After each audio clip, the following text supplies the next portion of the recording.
उड़ने वाला बताया ना। जो लोग हनुमान जी को उड़ने वाला मानते हैं, बंदर मानते हैं, पूंछ वाला मानते हैं, मेरा उनसे सवाल है, क्या बंदर हवा में उड़ सकता है? तो उनके हिसाब से भी तो नहीं लगा सकता हनुमान, पूंछ से तो उड़ तो सकता ही नहीं। इसका जवाब उनको भी सोचना है। पर मेरा उत्तर यह है कि हनुमान जी की पूंछ नहीं थी, ना वो बंदर थे, ना पूंछ में आग लगी, और ना पूंछ में आग लगा करके उन्होंने लंका जलाई, उन्होंने मशाल से जलाई।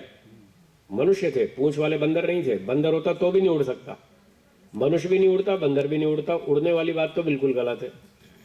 तो हनुमान जी मनुष्य थे, विद्वान थे, बुद्धिमान थे, बलवान थे। और अब हंसना नहीं, सही बात बताऊंगा। तो फिर वो समुद्र पार कैसे करते थे? उसके लिए उत्तर है, उनके पास एक छोटा सा हेलीकॉप्टर था। अब देखो, आप हंसने लगे ना, मैंने कहा था हंसना नहीं। ये सब रामायण पढ़ो तब पता चलेगा। उनके पास एक छोटा हेलीकॉप्टर था, उस हेलीकॉप्टर से जाते थे। ना तो आदमी उड़ सकता है, ना बंदर उड़ सकता है। और ये आप सब जानते हैं कि उन्होंने लंका जाने के लिए समुद्र पार किया था। तो पुल तो था नहीं उस समय, तो उड़ तो सकते नहीं थे, फिर कैसे जाएंगे? एक ही रास्ता बचा, एक छोटा हेलीकॉप्टर था। एक व्यक्ति ने कहा, जी उस जमाने में हेलीकॉप्टर कहाँ होते थे? मैंने कहा, अच्छा पुष्पक विमान नहीं देखा आपने? पुष्पक विमान सुना कि नहीं सुना?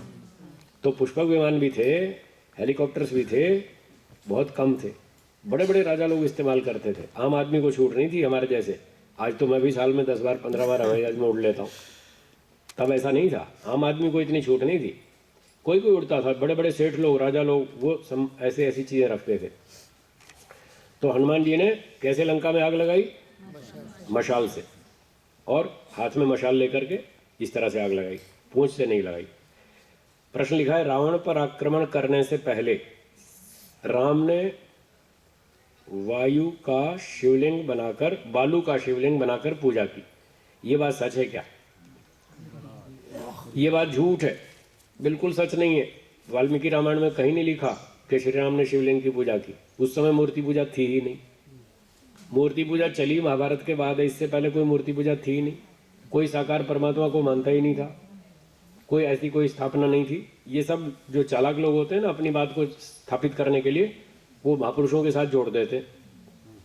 अब जो लोग भांग के नशेड़ी थे ना, भांग पीने वाले, उन्होंने क्या रास्ता निकाला भांग पीने का? शिव जी के साथ भांग जोड़ दी। और बस शिव जी भांग घोट के पीते थे, हम भी पिएंगे। अब जब शिव जी पीते थे तो फिर हमें क्या तकलीफ है? तो हमको तो परमिशन मिल गई। इस तरह से दारू पीने वाले भी वो उसके नाम से, वो भैरव के नाम से पीते, कि भैरव जो था वो दारू पीता था तो हम भी पिएंगे। तो ये चालाक लोग, बेईमान लोग महापुरुषों के नाम पर ये दोष जोड़ जोड़ करके अपने दोष करने का रास्ता निकाल लेते। तो ऐसा नहीं है श्री राम ने मूर्ति पूजा की, बिल्कुल नहीं की। और इसका प्रमाण सुनिए, श्री राम वेद के विद्वान थे। बचपन में गुरुकुल में गए थे पढ़ने, विश्वामित्र जी के पास और वशिष्ठ मुनि के पास जाके उन्होंने युद्ध कला सीखी, और युद्ध कला सीख करके उनके आश्रम की रक्षा की। राक्षस लोग तंग करते थे, वो तो वेदों के विद्वान थे, और उन्होंने वेदों के अनुसार शासन किया। वेदों में लिखा है कि दुष्ट आदमी को जोर से कटक कटक दंड देना चाहिए, और अच्छे लोगों की सम्मान और रक्षा करनी चाहिए। तो श्री राम ने ये काम किया, दुष्टों को दंड दिया। देखो, सबके धुर्रे उड़ा दिए। खरदूषण के 10-10 हजार राक्षसों की सेना थी, सबको ठीक ठिकाने लगा दिया। रावण को भी ठिकाने लगा दिया, कुंभकर्ण को भी, जिसने गड़बड़ की, बाली को भी ठीक जगह पर पहुंचा दिया, किसी को नहीं छोड़ा। और यही काम श्री कृष्ण जी ने किया, वो भी वेद के विद्वान थे। शिशुपाल, जरासंध और कंस और जितने भी थे उनके, चाहे मामे थे या चाचे थे या जो भी भाई भतीजे, किसी को नहीं छोड़ा। जो गड़बड़ करेगा उसको दंड देंगे। तो वो दोनों वेद के विद्वान थे, श्री राम भी और श्री कृष्ण भी। और वेद के अनुसार उन्होंने शासन किया, दुष्टों को दंडित किया, अच्छे लोगों की रक्षा की, उनका सम्मान किया। तो श्री राम तो वेद के विद्वान थे। बताओ, वेद में कहीं भी नहीं मूर्ति पूजा, तो श्री राम कहाँ से मूर्ति पूजा करेंगे? इसलिए सब झूठ बात है, ऐसा कुछ नहीं हुआ। प्रश्न, मुक्ति में परमात्मा की क्या, जीवात्मा की क्या स्थिति होती है? वो कहाँ रहता है? बिना शरीर इंद्रियों के कैसे चलता जाता खाता पीता है? कैसे खाता चलता पीता है? देखिए, मुक्ति में जीवात्मा की स्थिति ऐसी होती है, शरीर तो होता नहीं, शरीर तो छूट गया। अब शरीर छूट जाने के कारण दुख उसके सारे खत्म हो गए, क्योंकि दुख का कारण ये शरीर है। जब तक शरीर रहेगा तब तक दुख आएगा। अब शरीर छूट गया तो दुख भी सारे खत्म। दूसरी बात, ईश्वर के साथ उसका संबंध जुड़ा रहता है 24 घंटे, तो ईश्वर से संबंध जुड़ा होने के कारण ईश्वर से आनंद मिलता रहता है। ये दूसरी बात हो गई। फिर आपने प्रश्न किया वो रहता कहाँ है? यहीं रहता है, इसी आकाश में घूमता है, पूरे ब्रह्मांड में सैर करता है। तीसरी बात बताई थी, पूरे ब्रह्मांड की सैर करता है। मुक्ति कोई एक अलग ठिकाना नहीं है भाई तुमको यहीं रहना है, यही मुक्ति है, इसी एरिया में रहना है। अगर ऐसा कोई स्थान विशेष हो और कहा जाए यही मुक्ति है, तुमको यहीं रहना है, तुम इससे बाहर नहीं जा सकते, अगर बाहर नहीं जा सकते फिर तो बंधन हुआ, मुक्ति कहाँ हुई? वो तो बंधन है, बस तुमको इस बाउंड्री से बाहर नहीं जाना। जैसे लक्ष्मण ने रेखा लगाई थी ना सीता जी के लिए, इससे बाहर नहीं जाना, वो तो बंधन हो गया। तो मुक्ति में बंधन नहीं है, उसमें छूट है, पूरी छूट है। कहीं भी जाओ, कुछ भी करो, घूमो फिरो, देखो सुनो। तो बिना शरीर इंद्रियों के कैसे देखता है?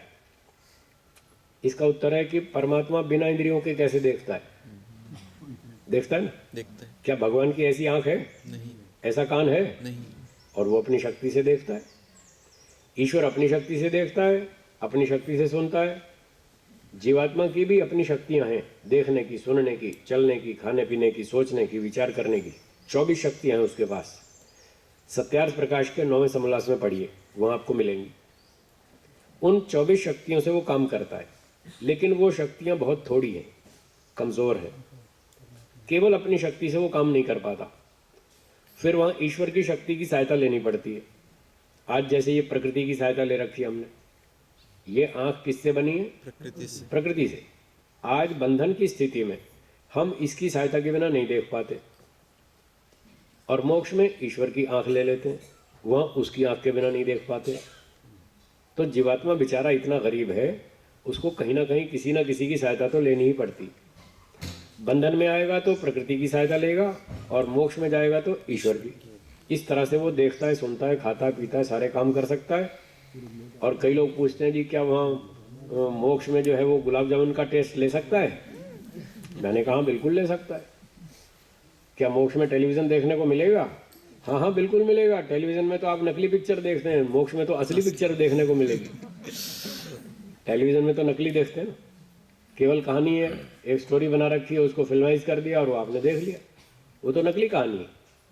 और जो हम अब प्रैक्टिकल देख रहे हैं जीवन में, ये असली कहानी है, घर घर की कहानी। आप सीरियल देखते हैं, घर घर की कहानी देखते हैं नहीं? तो एक एक घर में जो कहानी जीवन में प्रैक्टिकल घट रही है, तो असली कहानी है ना।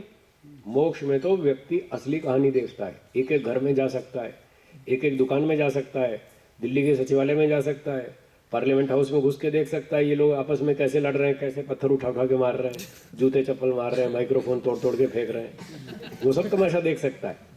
अमेरिका के व्हाइट हाउस में जा सकता है, और आपके हलवाई की मिठाई की दुकान में घुस सकता है, गुलाब जामुन के अंदर घुस जाएगा और वहाँ टेस्ट ले लेगा, ये कैसा गुलाब जामुन, सब पता चलेगा।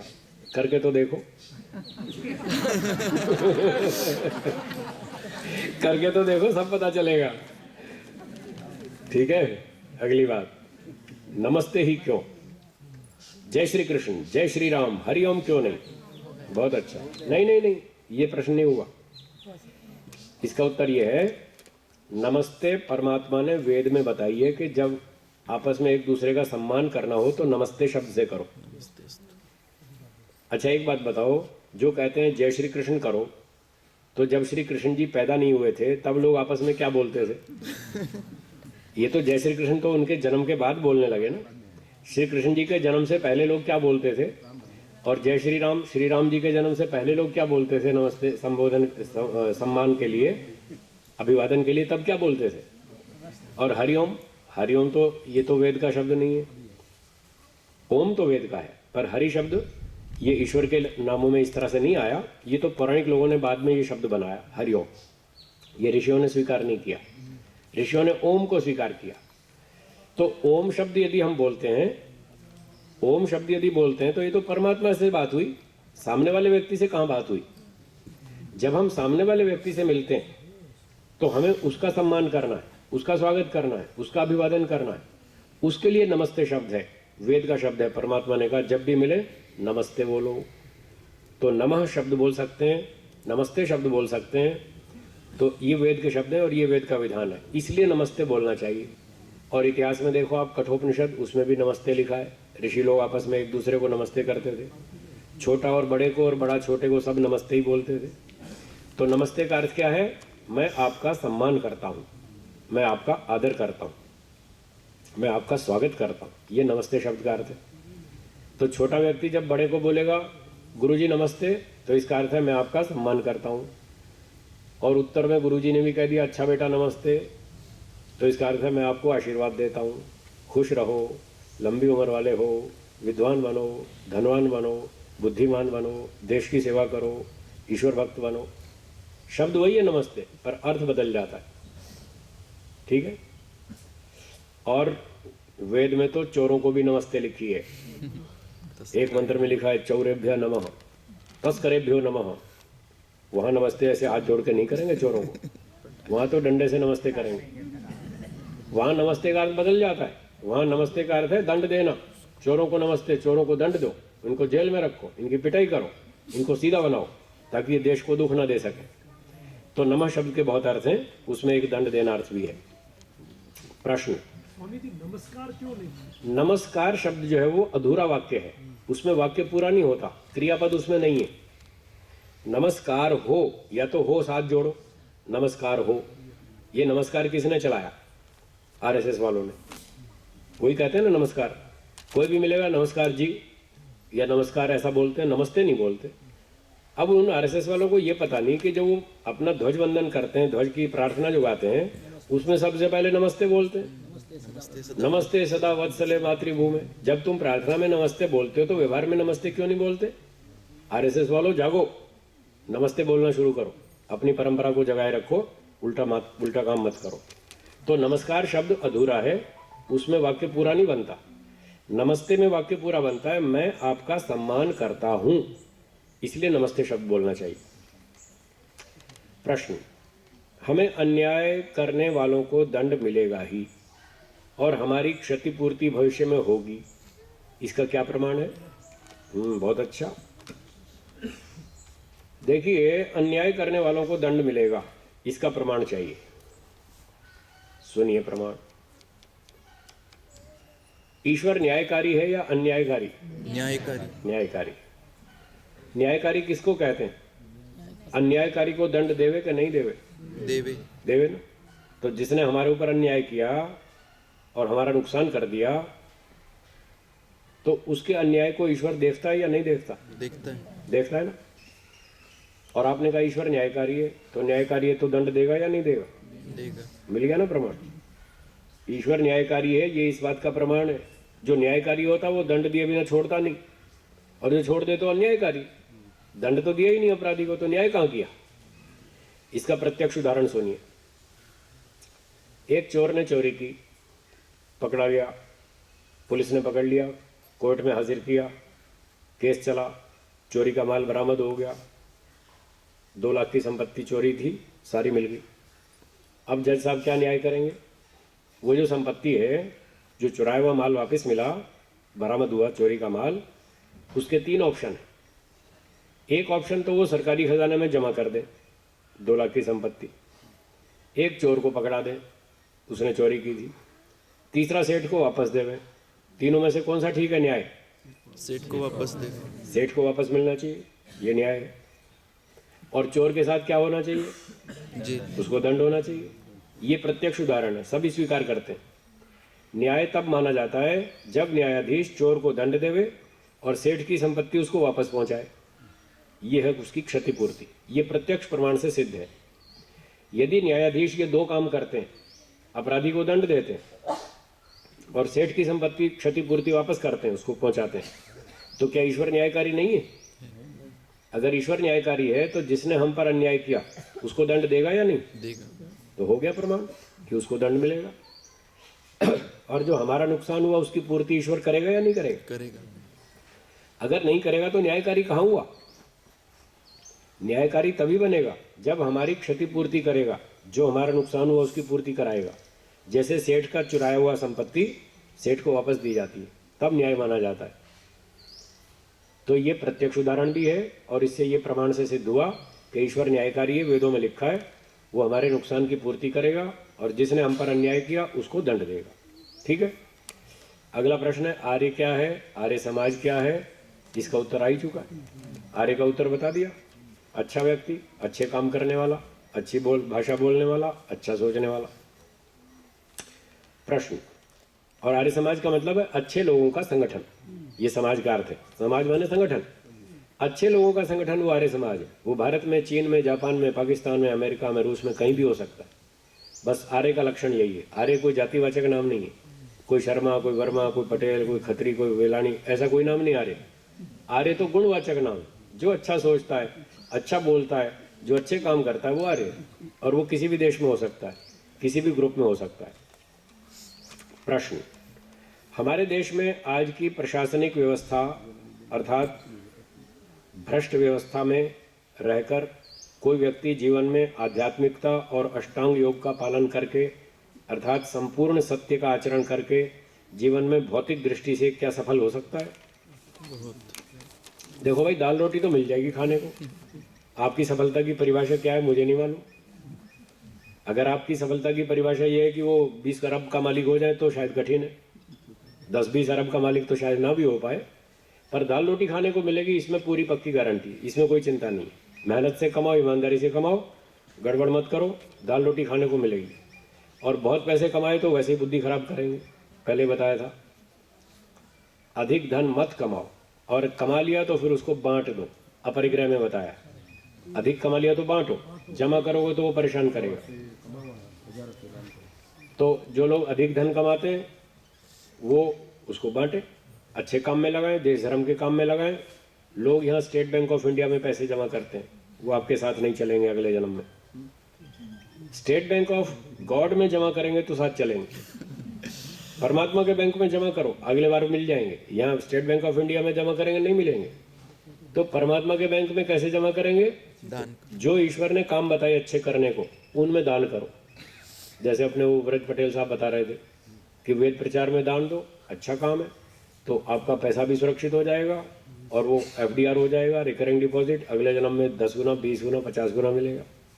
ठीक है, और वेद का प्रचार भी हो जाएगा, दोनों काम हो जाएंगे। इस तरह से धन का उपयोग करना चाहिए। प्रश्न, जात पात तोड़कर विवाह करना आर्य समाज में बंधन कारक है क्या? जात पात तोड़कर विवाह करना चाहिए, इसमें कोई आपत्ति नहीं है, आर्य समाज में कोई बंधन कारक नहीं है। पर शर्त यह है कि गुणकर्म स्वभाव मिला करके शादी करें। जात पात तोड़ करके भी गुणकर्म फिर भी मिलाना। अगर गुणकर्म नहीं मिला और जात पात तोड़ डाली तो फिर और नुकसान होगा। इससे तो अपनी जात में ही करो। गुणकर्म नहीं मिलता है तो जाति तोड़ करके विवाह करना फिर भी खराब है, गलत है। फिर तो अपनी जात में ही करो, कुछ तो मिलेगा, उससे तो फिर भी अधिक मिलेगा। अपनी जाति में करेंगे तो तोड़ने से तो फिर भी अच्छा है, पर अपनी जाति में भी करो तो गुणकर्म मिला करके विवाह करो। दोनों की, लड़का लड़की दोनों की रुचि एक जैसी होनी चाहिए, दोनों की धार्मिक होनी चाहिए, दोनों ईमानदार हो, मेहनती हो, बुद्धिमान हो, तो इस तरह से विवाह करना चाहिए। प्रश्न, 50 वर्ष में जनसंख्या 3 गुना हो गई, पर उस अनुपात में आर्य समाज की उन्नति नहीं हुई, क्या कारण है? सुना दूं कारण? सुना दीजिए। बुरा तो नहीं मानेंगे? बिल्कुल नहीं। कारण ये है कि जो आर्य समाजी लोग हैं उन्होंने अपने बच्चों को विद्वान नहीं बनाया, इसलिए आर्य समाज की उन्नति नहीं हुई। समझ में आया? अगर अपने बच्चों को आप विद्वान बनाते तो आर्य समाज की उन्नति होती, वेद का प्रचार होता। अगर आर्य समाजी लोग आर्य समाज के नियमों का पालन करते, 10 नियम है आर्य समाज के, यदि इनका पालन करते, अपने आचरण को अच्छा बनाए रखते, तो आर्य समाज की उन्नति हो जाती। आर्य समाज के लोगों का आचरण में न्यूनता आई कि नहीं आई? आई है। ये कारण है, इसलिए हमारी उन्नति नहीं हुई, हमारा प्रचार नहीं बढ़ा। केवल प्रवचन से प्रचार नहीं होता, ध्यान दीजिएगा। अच्छा। केवल पुस्तक लिखने से प्रचार नहीं होता, वो आदमी खड़ा करो सामने जो इस काम को करके प्रैक्टिकल दिखाए, वो आदमी खड़ा करो, उससे प्रचार होता है। जैसे मैं आपके सामने बोलता हूं, हमारे परिवार में 90 साल से रोज हवन होता है। हमारे परिवार में सारे आर्य समाजी हैं। हमारे परिवार में 7 लोग घर छोड़ के चले गए, वानप्रस्थी बने, सन्यासी बने। प्रैक्टिकल आदमी सामने खड़े हैं तो प्रचार होता है। आप भी अपने घर में विद्वान बनाओ, ब्रह्मचारी बनाओ, तपस्वी बनाओ, कुछ धर्म के लिए काम करने वाले बनाओ, कुछ दान ही दो। चलो आप अपने बच्चा नहीं भेज सकते, जो जिसका बच्चा पढ़ने आता है गुरुकुल में उसको दान दो, इतना ही करो। चलो या तो अपने बच्चों को बनाओ विद्वान, नहीं तो जिसका बच्चा विद्वान बनने आया उसको आर्थिक सहयोग दो, वो पढ़ लिख के विद्वान हो जाए। तो इस तरह से कुछ काम चलेगा, तब प्रचार बढ़ेगा। आचरण से प्रचार होता है, लिखने से नहीं, बोलने से नहीं, आचरण करो तो प्रचार होता है। तो ये हमारे आर्य समाज की उन्नति में जो कमी रही उसका ये कारण। तो अपने आचरण को उत्तम बनाएं। और अगला प्रश्न है, गुरुजी जन्म कुंडली में मानना चाहिए कि नहीं? इसका उत्तर दे दिया, वो सब गड़बड़ है। जन्म कुंडली में कुछ नहीं लिखा, बताया था ना, माता पिता बच्चों का इतिहास लिखें और फिर मिला करके शादी करें। मूल नक्षत्र में जन्मा हुआ लाडला ज्यादा प्रगति नहीं कर सकता, ऐसा कुछ नहीं। तो बच्चे की कुंडली बनानी जरूरी है या नहीं? देखो, मैंने कोई कुंडली नहीं बनाई, हमारे परिवार में किसी की कुंडली नहीं बनी। बताओ हमारी उन्नति हुई क्या नहीं हुई? हाँ या ना? हुई ना? हमारे परिवार में किसी की कोई कुंडली नहीं बनी आज तक, 4 पीढ़ी में किसी की भी नहीं बनी। और खूब अच्छी तरह जी रहे हैं, खूब आनंद से रह रहे हैं, खूब उन्नति कर रहे हैं और अच्छे काम कर रहे हैं, समाज को अच्छी सेवा कर रहे हैं और मोक्ष की तरफ आगे बढ़ रहे हैं। तो कुंडली बनाने की कोई आवश्यकता नहीं है, उसमें कुछ नहीं लिखा। शिवाजी और दयानंद मूल नक्षत्र वाले थे। हाँ, ये स्वामी दयानंद भी तो मूल नक्षत्र वाले थे ना। देखो उनकी उन्नति हुई कि नहीं हुई? कितनी बढ़िया उन्नति की। और शिवाजी की बता रहे हैं, उनकी भी मूल नक्षत्र में उनका जन्म हुआ। शिवाजी ने कितनी अच्छी उन्नति की। तो ये सब भ्रांतियां हैं। किसी नक्षत्र में जन्म होने पर वो उन्नति नहीं करेगा, ये सब भ्रांति है, ऐसा कुछ नहीं। प्रश्न, श्राद्ध क्रिया कर्म करें या ना करें? जो मरने के बाद श्राद्ध करते हैं ना, हर साल दादाजी का, दादी जी का। इसका उत्तर है कि मरने के बाद हमारे दादा परदादा चले गए, अब हम हर साल उनका श्राद्ध करते हैं, ये बात ठीक नहीं है। उनके मरने के बाद पंडितों को खाना खिलाते हैं, कौओं को खाना खिलाते हैं। कौओं को खिलाते कि नहीं? हमारे दादा इतने खराब थे क्या? कौए बने क्या? इतने खराब थे क्या? हाँ या ना? इतने खराब तो नहीं थे, फिर कौए को क्यों खिलाते हो आप? लोग कहते हैं हमारे दादा कहीं कौओं में शायद बैठे हो। इतने खराब नहीं थे हमारे दादा, कौए में जन्म लिया, ऐसी बात नहीं है। कौए को खिलाना है तो हर रोज खिलाओ। और दादाजी को एक दिन खिलाएंगे साल में, 364 दिन भूखा मारेंगे। ये क्या ढंग हुआ भाई? खिलाना है तो हर रोज खिलाओ। और कौओं को खिलाओ तो कौओं के नाम पर खिलाओ, दादा के नाम पर नहीं, श्राद्ध के नाम पर नहीं। कुत्ते को खिलाओ। देखो हमारे यहाँ पंचमा यज्ञ है कि नहीं है? उस पंचमा यज्ञ में एक बलि वैष्णोदेव यज्ञ है, उसमें लिखा है कुत्ते को खिलाओ, कौए को खिलाओ, बिल्ली को खिलाओ, गाय को खिलाओ, घोड़े को खिलाओ, भेड़ बकरी को खिलाओ, सबको खिलाओ, प्राणियों को खिलाओ, चिड़िया को खिलाओ, कबूतर को खिलाओ। वो उन प्राणियों के नाम पर खिलाना। परमात्मा का आदेश है। परमात्मा कहता है देखो मैंने आपको हाथ दिए, बुद्धि दी, आप पढ़ते लिखते हैं, विद्वान हो जाते हैं, पैसे कमाते हैं, ठाठ से कंपनी चलाते हैं, फैक्ट्री चलाते हैं, खाते पीते हैं, मजा करते हैं। अब बताओ ये गाय की कोई फैक्ट्री चलती है?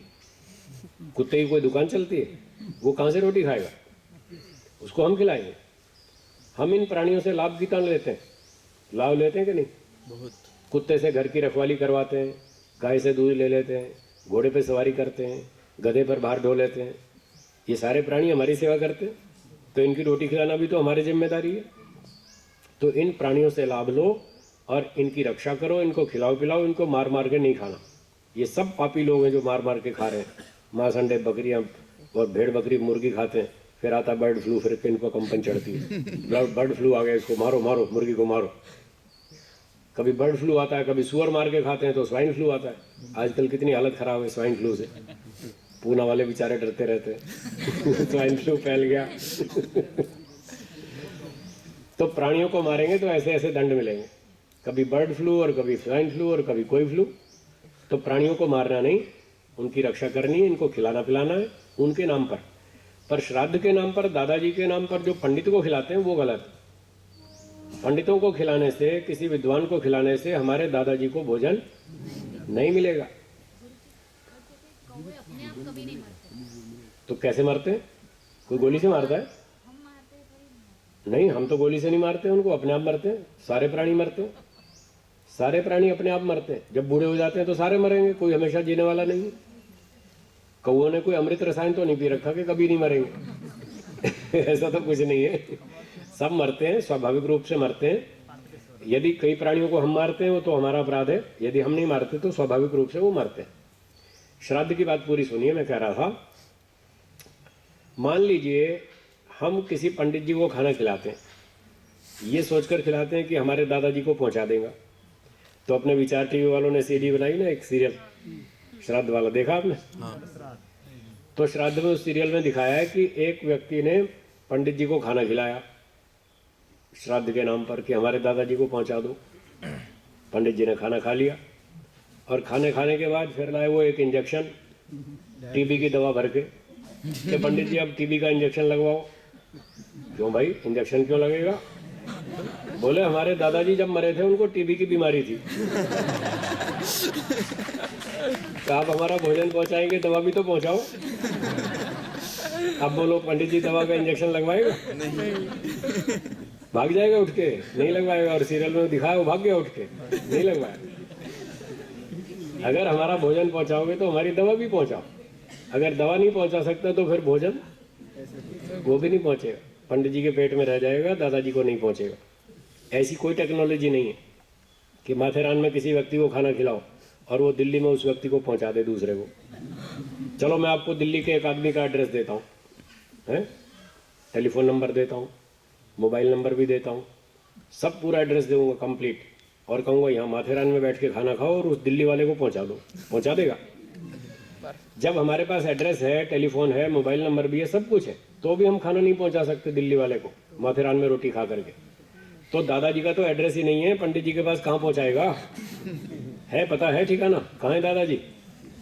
इसलिए ये सब गलत है। और एक और मजेदार बात देखिए, बताता हूँ। इस उम्र में आपकी जितनी उम्र है इस शरीर में, जितनी जितनी जिसकी उम्र है, इतने वर्ष पहले आप भी तो पिछले जन्म में कहीं किसी के दादा परदादा थे या नहीं थे? थे ना। मान लो किसकी 40 साल उम्र है तो 40 साल पहले वो पिछले जन्म में किसी अपने परिवार के बच्चों का दादा होगा, वो वहां से मर के इस शरीर में आ गया, और उसके पिछले जन्म के जो बेटे पोते हैं वो उसका हर साल श्राद्ध बना रहे हैं 40 साल से। तो आपको 40 साल में एक बार भी पार्सल मिला कोई खाने पीने का? मिला कि नहीं? नहीं मिला।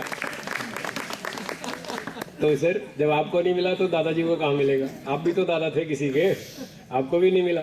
इसलिए सब झूठ है, इसमें विश्वास नहीं करना चाहिए। एक दो पन्ने और बचे। एक प्रश्न लिखा है, गुरुजी लड़के के जन्माक्षर में मंगल और शनि होगा तो लड़की का भी मंगल और शनि होना चाहिए, और नहीं होगा तो आगे जाके उनकी शादी टिकती नहीं। वो कितना सच मानना जरूरी है? अच्छा, जिनके सितारे मिलाकर शादी करते हैं उनकी टिकती है? कोई गारंटी नहीं। जिनके सितारे मिला करके, सारे ग्रह वगैरह मिला करके शादी की, उनकी टिकती है क्या? उनकी भी तो लड़ाई होती है, उनके भी डिवोर्स होते हैं, उनके भी तलाक होते हैं। तो फिर मिलाने का मतलब क्या? इसलिए झूठ है। कोई मंगल शनि मिलाने की जरूरत नहीं है, गुण कर्म स्वभाव मिलाओ। जैसे मैंने पहले बताया था, वेदों के अनुसार ऋषियों ने लिखा है, लड़के लड़की का इतिहास लिखो, उनके गुण कर्म क्या है, कैसी रुचि है, क्या हॉबीज हैं, वो सारी लिखो और वो चीज मिलाओ। उससे मिला के शादी करेंगे तो फिर ठीक है, तो टिकेगी, तो 1-2% टूटेगी।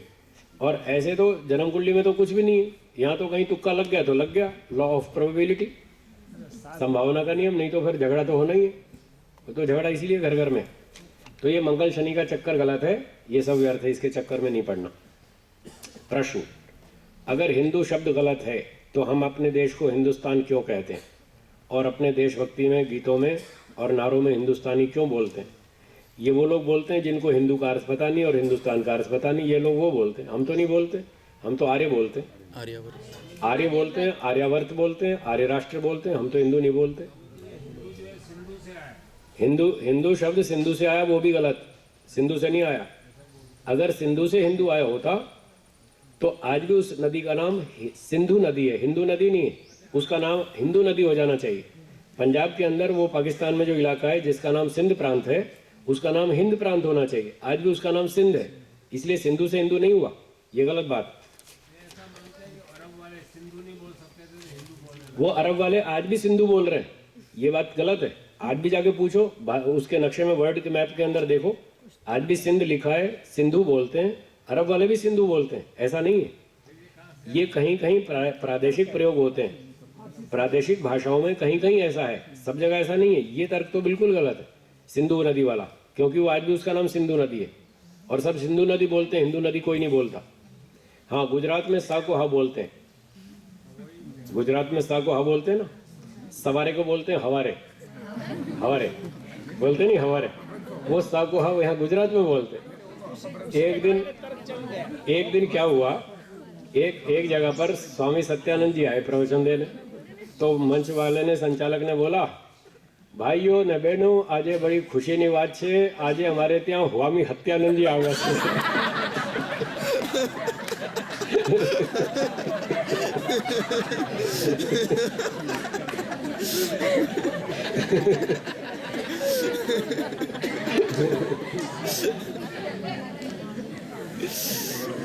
ये था साको हा बोलने वाला। बोले આજે અમારે ત્યાં સ્વામી સત્યાનંદજી આવ્યા છે ને હવે તમે સ્વામી સત્યાનંદજીના પ્રવચન સાંભળશો। तो वो है साको हा, बाकी तो साको सा ही बोलते हैं। हाँ जी, अंतिम कागज है मेरे पास। ईश्वर की न्याय व्यवस्था के अनुसार कर्म के आधार पर हमारा जीवन और फल मिलते हैं, तो ईश्वर प्रार्थना क्यों करें? ईश्वर प्रार्थना इसलिए करनी चाहिए कि उससे हमारी बुद्धि ठीक बनती है।